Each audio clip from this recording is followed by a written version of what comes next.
The Dodgers got the win they desperately needed, defeating the Milwaukee Brewers 3-1 in a game that featured dominant pitching, timely home runs, late-inning pressure, and a ninth inning that once again had Dodgers fans on the edge of their seats.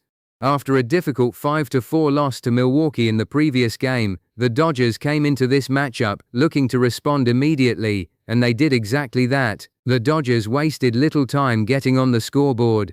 After the first out, Andy Pages and Teoscar Hernandez delivered back-to-back singles, putting runners on first and second, and creating an early opportunity. Mookie Betts then stepped into the batter's box and came through with an RBI single to left field.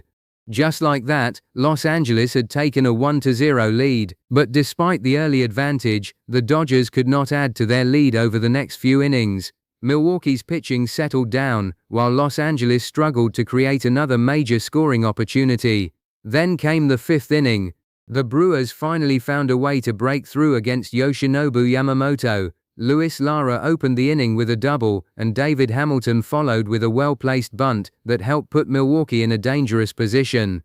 With runners at the corners and nobody out, Joey Ortiz delivered a sacrifice fly, allowing Milwaukee to score the tying run. Suddenly the game was tied 1-1, but this was where Yamamoto showed his value.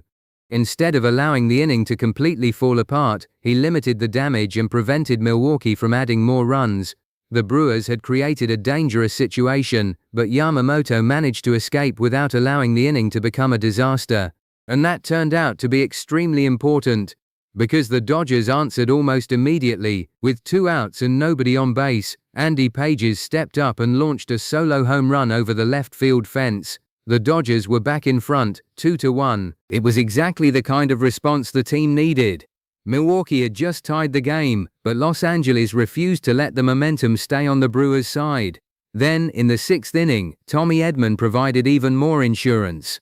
Edman connected for a solo home run, extending the Dodgers' lead to 3-1 and giving the pitching staff some much-needed breathing room. While the Dodgers' offense produced the key runs, the biggest story of the night was undoubtedly Yamamoto. The right-hander delivered another impressive start, completing 6 innings while allowing only 4 hits and 1 run. He also walked 2 batters and struck out 9 strikeouts. That performance once again showed why Yamamoto has become such an important part of the Dodgers' rotation. He consistently generated swings and misses, kept Milwaukee's hitters uncomfortable, and prevented the Brewers from putting together the kind of sustained offensive attack that could have changed the game. After Yamamoto finished his 6 innings, the Dodgers turned to the bullpen. Evan Phillips and Tanner Scott helped protect the 3-1 advantage and successfully carried the game toward the 9th inning. And then came the moment everyone was watching. Edwin Diaz entered the game looking for the save. The pressure was already high because Diaz had blown a save against the Brewers just one night earlier in the Dodgers' 5-4 loss. This time he had a 2-run advantage, but almost immediately the tension returned. Diaz hit Andrew Vaughn with a pitch, allowing Milwaukee to put a runner on base. A pinch runner entered, and the Brewers quickly created additional pressure by stealing second. Diaz responded by striking out Christian Yelich, but the inning was far from over. He then walked William Contreras. Now Milwaukee had runners on first and second, and Dodgers fans were beginning to wonder whether another 9th inning collapse could be coming. Luis Lara then hit a hard line drive, but Tommy Edman came through with an excellent defensive play to record a crucial out. Still, Diaz could not finish the game comfortably. He walked David Hamilton, loading the bases with 2 outs. At that moment, the entire game came down to 1 at-bat. One well-placed hit could have completely changed the outcome.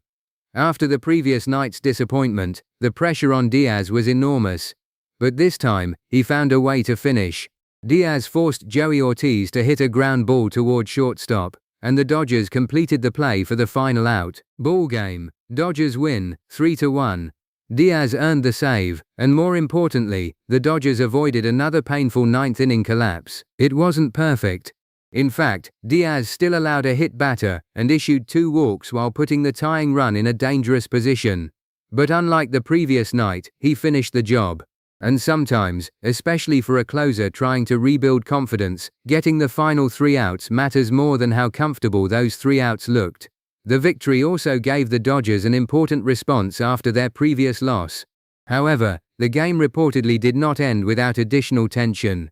According to reports and footage circulating around the post-game scene, Brewers players were involved in a heated exchange near the Dodgers dugout after the final out.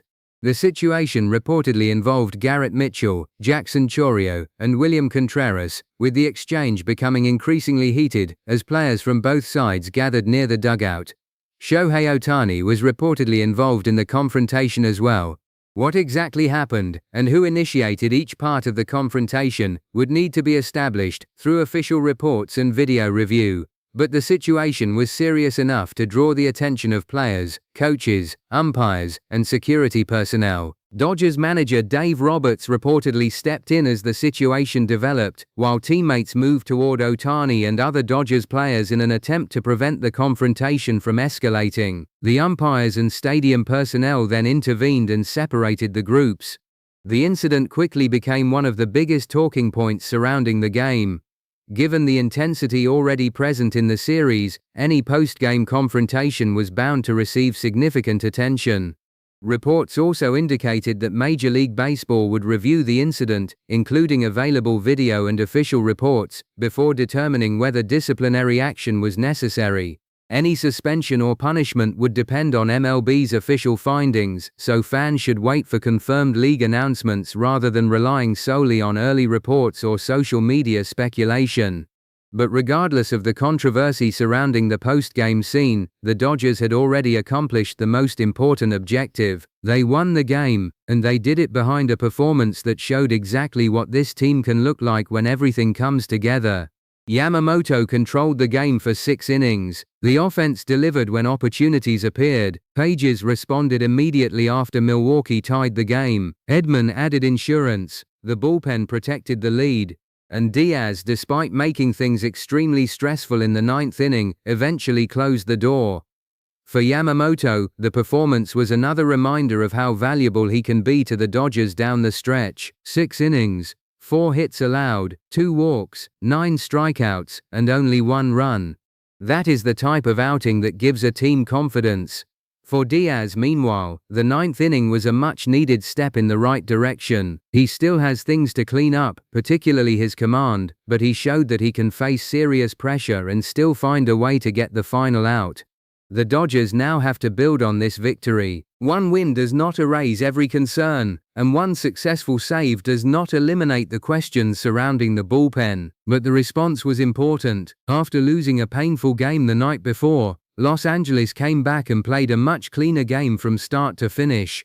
The Dodgers won 3-1, Yamamoto delivered 9 strikeouts, the offense produced timely power, and Diaz survived another tense 9th inning to secure the save. Now the question is simple: can the Dodgers carry this momentum into the next game? Because if they can get performances like this from Yamamoto, timely production from their lineup, and reliable work from the bullpen, this team becomes extremely difficult to beat. That's the end of today's video. If you enjoyed the breakdown, make sure to subscribe to Baseball Pulse, turn on notifications, and share this video with the biggest Dodgers and MLB fans you know. Thanks for watching, and I'll see you in the next on.